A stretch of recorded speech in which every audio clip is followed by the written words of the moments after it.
영화 촬영장에서 여배우 A씨를 성추행한 혐의로 기소된 배우 조덕재 씨에게 유죄가 확정됐습니다. 2015년 영화 촬영 중 상대 여배우 A씨와 합의되지 않은 상황에서 속옷을 찢고 신체 부위를 만지는 등의 성추행을 한 혐의로 기소된 배우 조덕재 씨. 그는 2016년 12월 열린 1심에선 무죄를, 지난해 10월 진행된 2심에선 유죄 판결을 받은 바 있습니다. 제 말 중에 무엇이 어떤 부분이 거짓말인지 좀 명확히 밝히셨으면 좋겠습니다. 피고인이 연기에 몰입해서 그랬다, 이렇게 대답을 합니다. 본인의 사건에 대해서 부인을 하지 않은 것입니다. 조덕재 씨는 억울함을 호소하며 대법원에 상고, 판결을 앞두었던 지난 10일 그는 SNS에 위와 같은 글로 판결을 앞둔 심경을 전했는데요. 그리고 바로 어제 열린 마지막 재판, 재판부는 조덕재 씨에게 최종 유죄 판결을 선고했습니다. 저희 연예가 중계는 유죄를 선고받은 배우 조덕재 씨의 입장을 직접 들어봤습니다. 참 인정할 수가 없는 판결입니다. 많은 분들이 지지와 응원을 해주고 계시고, 일단 이 대법원 판결이 참 안타까운 것이 진짜 우리나라 그 모든 연기자들에 대한 모독이거든요.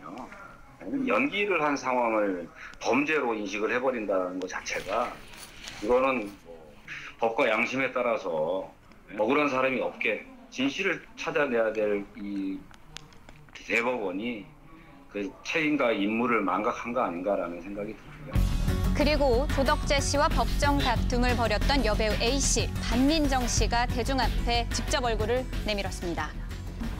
그 수사 단계에서부터 40개월, 그리고 거의 만 4년 구설수에 올랐다는 이유만으로 배우 생활도 하기 힘들었고, 일상이라는 게 사라져 버렸으니까.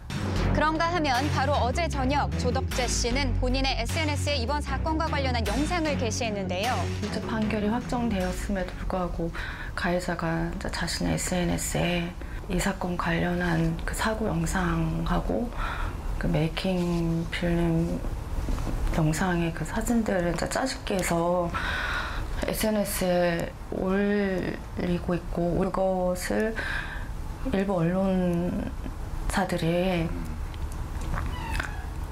여과 없이 그냥 보도를 하고 있어서 지금 좀 많이 힘든 상황입니다. 간행이라는 이름으로 옛날부터 좀 암암리에 행해졌던 이런 피해 사실들이 앞으로는 좀 줄어들고, 이 사례가 다른 피해자들에게도 좀 용기가 되는 판결이었으면 좋겠습니다. 기나긴 4년간의 법정 싸움 끝에 마침표를 찍은 두 사람. 앞으로 대중문학에 위와 같은 사건이 다신 벌어지지 않길 바라겠습니다. 그룹 카라 출신 가수 겸 배우 구하라 씨가 폭행 사건으로 입건돼 논란의 중심에 섰습니다. 진짜 화나서. 어제 오전 12시 30분경 구하라 씨에게 폭행을 당했다는 한 남성의 신고가 112에 접수된 사실이 언론을 통해 드러났는데요. 더 놀라운 사실은 이 남성이 구하라 씨의 남자친구라고 주장했다는 겁니다. 동갑내기 미용사로 알려진 이 남성은 이날 결별을 통보하면서 말다툼 도중 일방적으로 폭행당했다고 진술했는데요. 반면 구하라 씨는 A씨가 집기를 부쉈고 자신도 폭행을 당했다고 반박. 경찰 관계자에 따르면 당시 현장에서는 헬키거나 팔을 비트는 등의 폭력이 있었던 것으로 전해졌습니다. 제작진은 사실관계 확인을 위해 사건 발생 장소로 알려진 서울 강남구 소재 구하라 씨의 자택에 직접 찾아가 봤습니다. 방송 쪽에 추천전 나왔습니다. 여기서 경찰 와서 뭐 밖에서 이렇게 뭐 데려가고 뭐 이런 거 그런 것도 있었어요? 저까지 먹고 경찰관 왔다 갔다 하는 게 그리고 오늘 이차 갔다고 또 이차 갔어. 오늘요? 7시 반부터. 안타깝게도 구하라 씨를 만나볼 수는 없었습니다. 경찰 역시 아직까지 조사를 시작하지 않았고 당사자들이 조사에 응하는 대로 일정을 조율할 계획이라고 밝혔는데요. 한편 이번 사건은 지난주 구하라 씨가 수면장애와 소화불량을 이유로 병원에 입원, 자살 시도설로 곤욕을 치른 지 일주일 만에 벌어진 일로 충격을 더하고 있습니다. 1번 앨범 활동을 준비를 하다가 무산이 됐어요. 그래서 일탈을 하고 싶은 그런 느낌이 갑자기 확 들기 시작을 하는 거예요. 10년 동안 진짜 일만 했는데 클럽도 가보고 술도 드시고 술도 보고 현재 구하라 씨의 소속사 역시 구하라 씨 본인과 연락이 닿지 않는 상황이며 사실 확인 중이라고 밝힌 가운데 사건의 귀추가 주목되고 있습니다.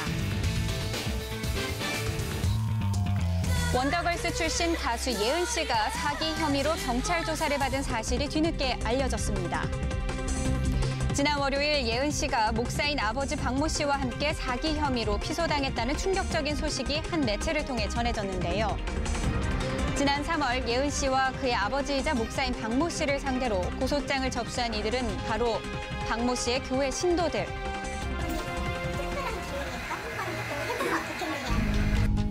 박모 씨는 교회 신도들에게 엔터테인먼트 사업을 빌미로 197억 원에 달하는 거액의 투자금을 빼돌린 혐의를 받고 있는데요. 직접 찾아가 본 박모 씨의 교회는 현재 문을 닫은 상황입니다. 이 사건으로 피해 입은 신도들은 예은 씨 역시 박모 씨의 사기 행각과 관련이 있다며 부녀를 고소하기에 이른 겁니다. 예은 씨 측은 아버지와 교류가 많이 없었을 뿐더러 사기극 자체에 대해 아는 것이 없다며 억울함을 호소하는 상황.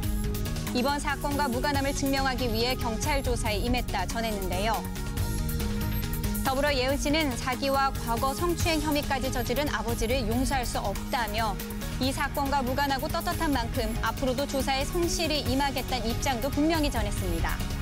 양측 주장이 팽팽한 평행선을 달리는 가운데 결국 법적 판단에 맡길 수밖에 없는 상황. 사건 결말에 귀추가 주목됩니다. 트리플 H로 활동 중 공개 연애를 발표했던 현아와 펜타곤의 이던이 소속사에서 퇴출된다는 소식이 전해졌습니다.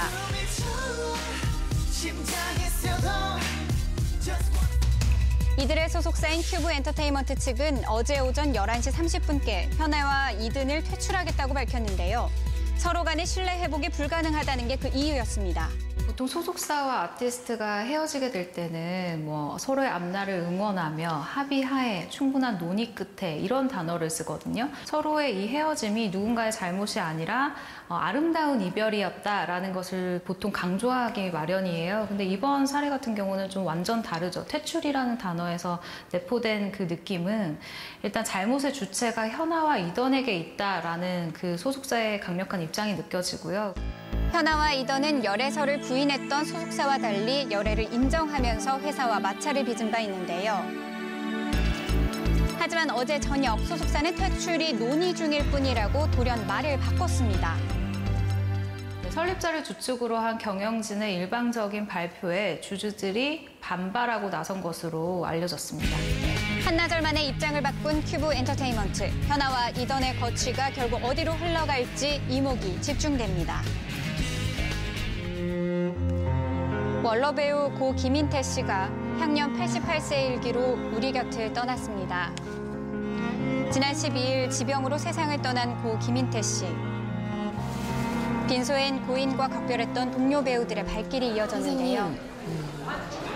이제 여기서 더 안 아프시고 좋은 데 가셔서 행복하게 이제 생각 많이 하시지 마시고 편안하게 푹 쉬세요.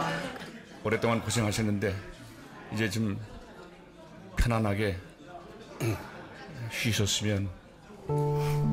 고인의 아내인 배우 백수련 씨와 아버지를 따라 배우의 길을 걷는 아들 김수현 씨가 마지막까지 그의 곁을 지키고 있었습니다. 내가 일을 많이 저지르는 사람이라 그걸 언제나 염려를 했죠. 물가에 내는 애같이 항상 느껴지는 사람이라 안타깝게 갔을 것 같아요. 1954년 무대에서 연극 배우로 연기자의 길을 시작한 그는 이후 장르를 가리지 않고 안방극장을 누비며 우리에게 깊은 연기를 선보였습니다. 끝까지 한번 버텨볼 작정이니까요. 공을 추스릴 수 있도록 기다려 주십시오. 당신의 연기 열정, 우리 가슴 속에 영원히 남아있을 것입니다. 삼가 고인의 명복을 빕니다.